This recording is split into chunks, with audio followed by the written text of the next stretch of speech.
Elivaldo Barbosa, muito bom dia para você. Olá, Tiago, bom dia. Bom dia para você que nos acompanha nesta sexta-feira 13. Elivaldo, a aprovação da taxa Selic, ou o estabelecimento, o percentual estabelecido, termina repercutindo entre economistas em todo o país. É verdade, Tiago.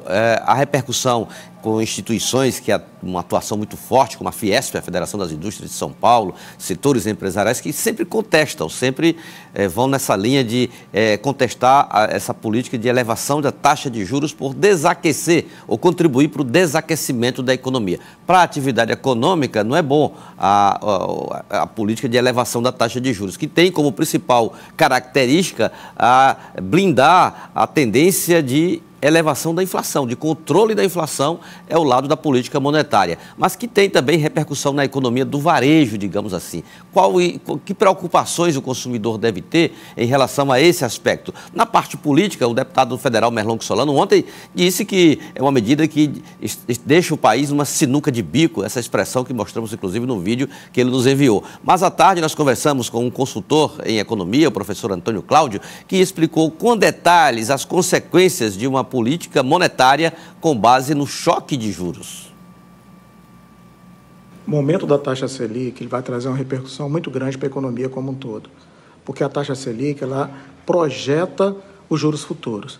E o que é mais importante, o Banco Central ele determinou a nova taxa Selic, já sinalizou que nós vamos ter um aumento de 1% na próxima reunião e mais 1% na próxima reunião.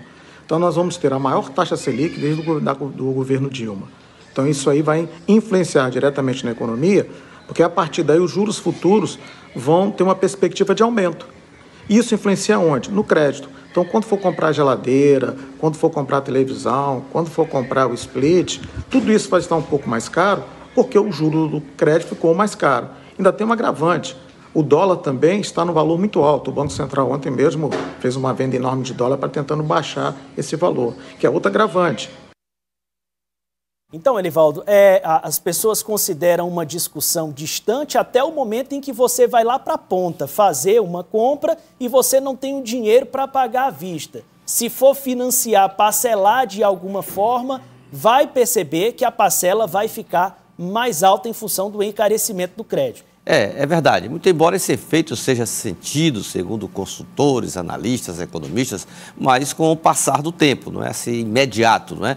Inclusive não deve afetar o aquecimento de vendas numa época como o Natal agora, né? Sempre o comércio tem uma movimentação muito intensa, mas como o professor Antônio Cláudio bem explicou, é uma medida que acaba repercutindo no engessamento da economia. Tem como finalidade reduzir consumo para equilibrar com a oferta e com isso os preços terem assim um certo controle, Tiago, porque como nós temos aí uma dificuldade brasileira muito forte, que é a competitividade do setor industrial, no que pese os avanços alcançados nos últimos tempos, mas nós temos uma oferta reduzida que se tem emprego caindo, como já se tem constatado, renda subindo, há um estímulo do consumo, consequentemente, os preços acabam subindo e gera inflação. É uma conta muito complicada para se achar o equilíbrio. Por esta razão, é que o Banco Central considera que é missão dele, a política monetária, estabelecer esse equilíbrio com o vai e vem da taxa de juros. Já foi bem mais baixa e volta a subir, inclusive no ritmo bem mais acelerado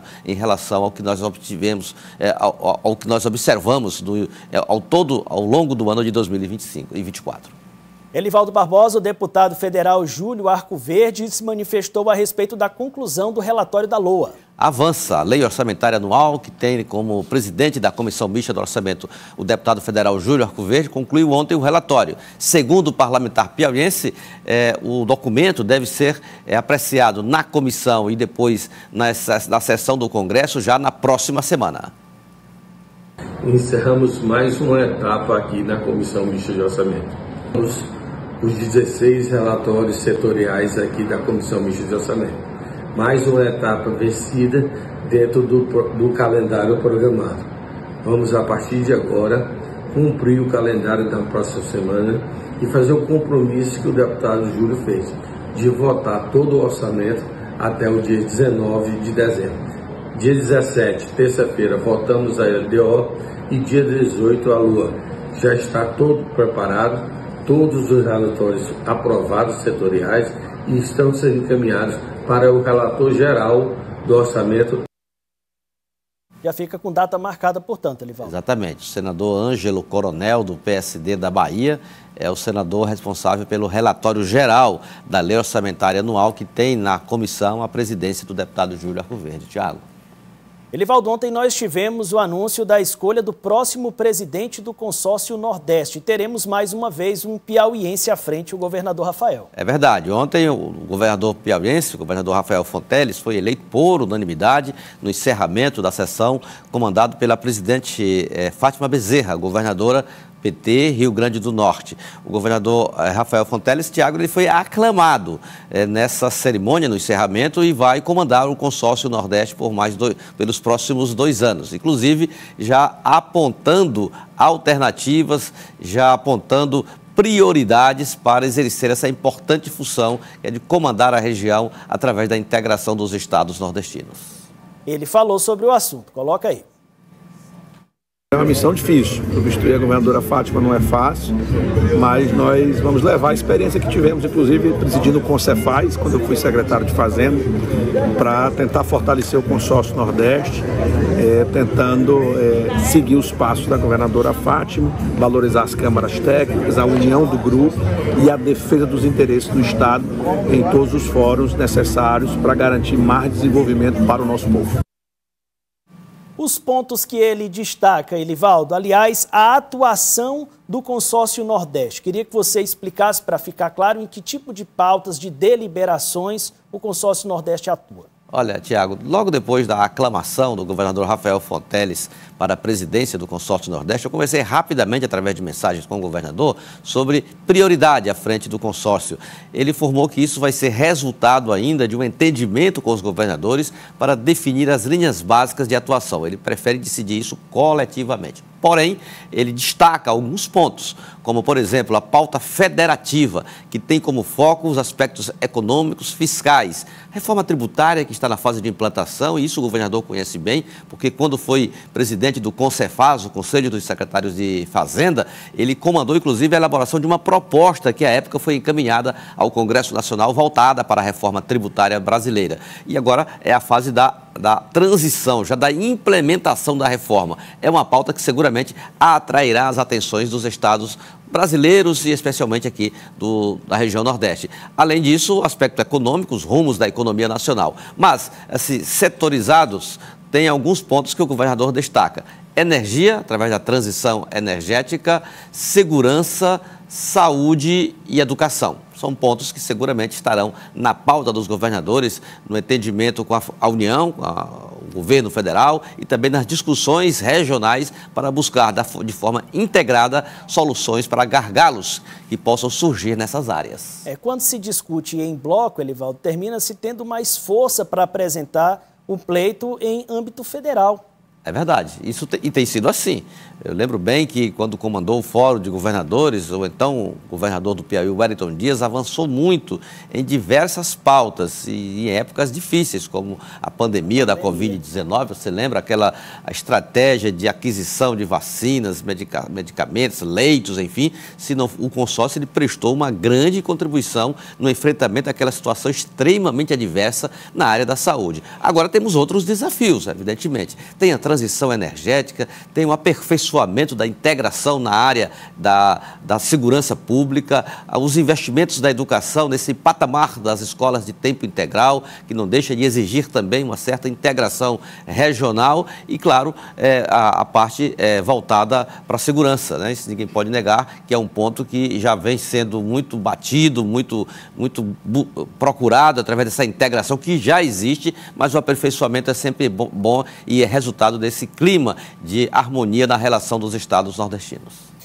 Elivaldo, o prefeito eleito Silvio Mendes, ele procurou e teve ontem reuniões com o pessoal da concessionária de águas e esgotos, né, a empresa que está responsável por esse serviço, que tem a delegação, e discutiu vários temas relacionados à cidade de Teresina. Um deles é a questão do quebra-quebra de ruas, né, que tem gerado incômodo, né? Você viu o Saci aí, essa chuva que deu lá, né? O Saci é uma das frentes de trabalho nesse momento, onde está sendo implantada a rede de coleta de esgoto, e a intervenção veio no momento em que uma chuva atingiu o bairro e causou lá uma destruição, né, asfalto cedendo, entre outras coisas. E o prefeito, ele fez uma espécie de entendimento, de acordo com a empresa, na forma como recompor essas vias, ruas, avenidas atingidas por esse processo de implantação de esgotamento sanitário aqui na capital. Vamos ouvir o que disse o prefeito.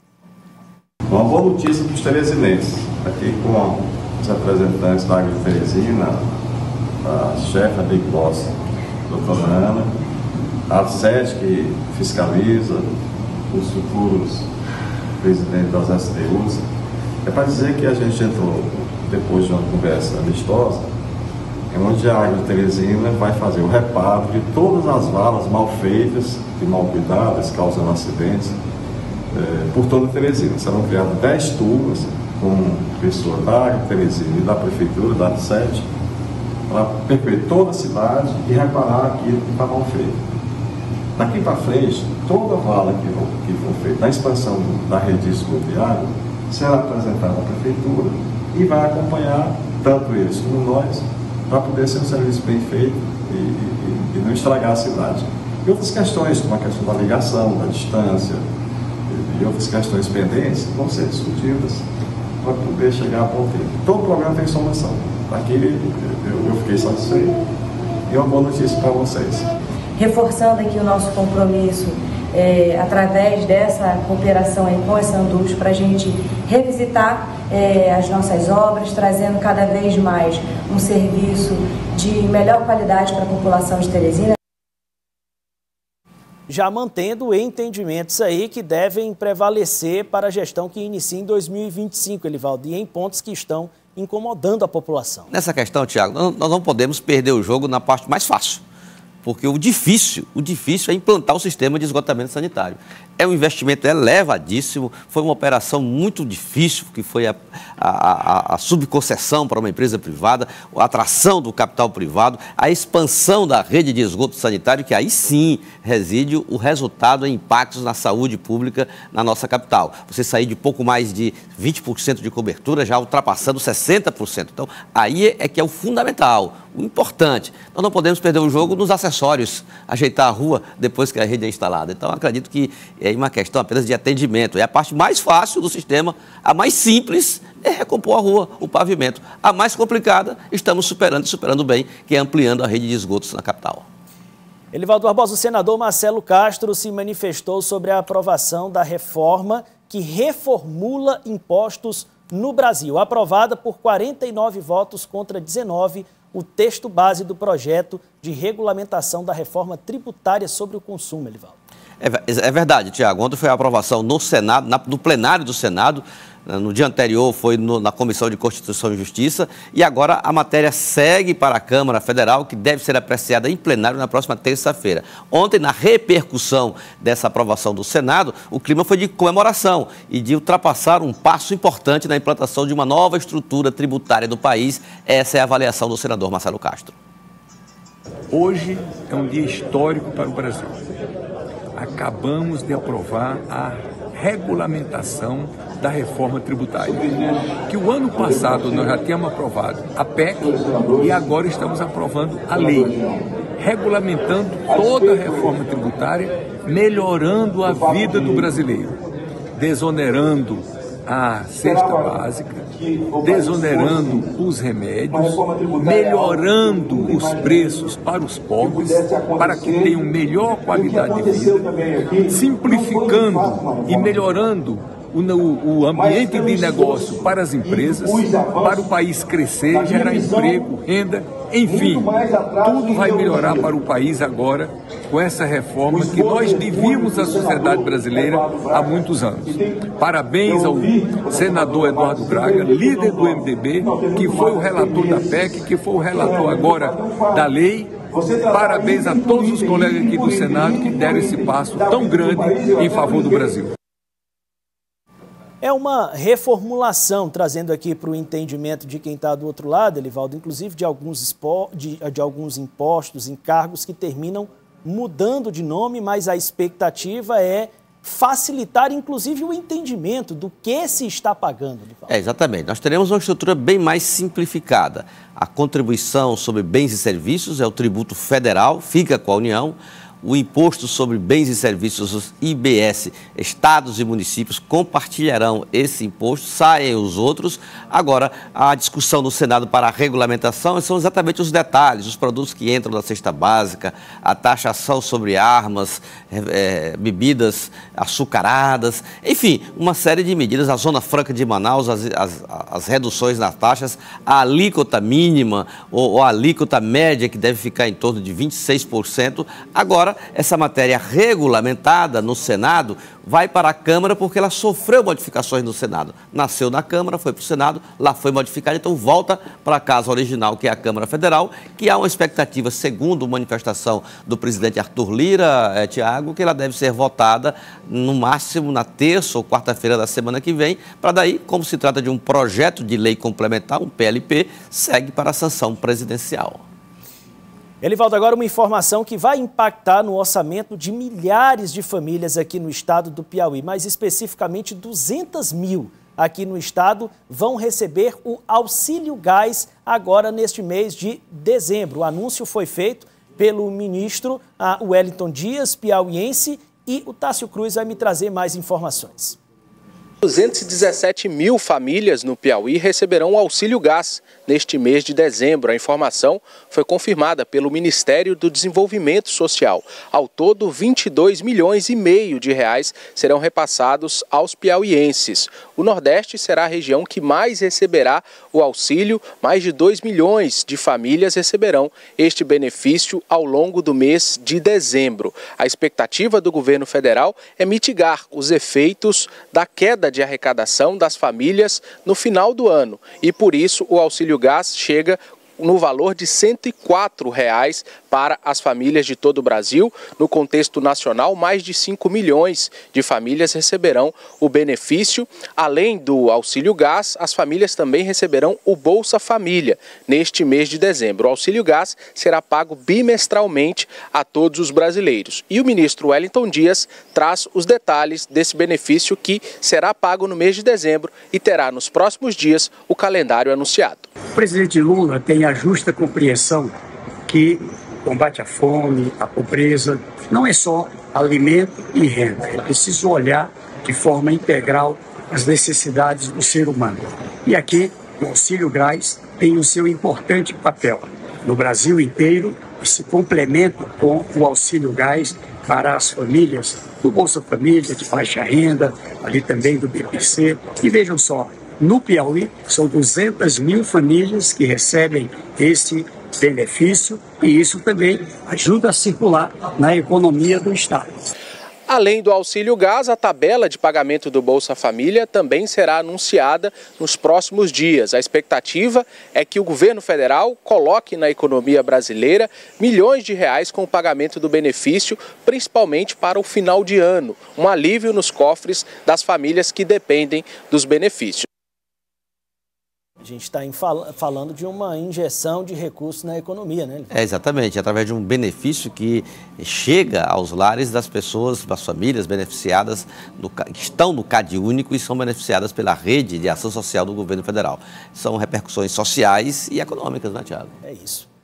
Algo mais para hoje, Elivaldo? É isso, Tiago. Só lembrando que ontem eu participei de uma prestação de contas da Secretaria de Meio Ambiente e Recursos Hídricos do Estado, em clima de confraternização, e lá me chamou a atenção uma ferramenta lançada pelo secretário Daniel Oliveira, do site da SEMAR, em que traz mecanismos digitais que permitem um acompanhamento de inúmeras ações prestadas pela pasta e que interessam efetivamente a política de sustentabilidade e de muitas questões, demandas da sociedade e do setor produtivo, como, por exemplo, Tiago, as licenças ambientais, às vezes para perfurar um poço ou para um desmatamento, para uma área produtiva e que precisa do acompanhamento do processo. Isso é possível de forma muito mais transparente e que permite agilidade a essas ações que sempre foram muito reclamadas, porque a gente precisava desse serviço e demorava bastante para ser executado. Foi realmente um momento assim que deixa a pasta em dia com uma ação muito importante para o Estado. Elivaldo, eu lhe desejo um ótimo fim de semana. Você também, Thiago. Segunda-feira a gente se encontra, sextaremos agora nesta sexta-feira 13 e voltaremos na segunda. É isso. Um ótimo fim de semana para você, Elivaldo. É isso, até lá.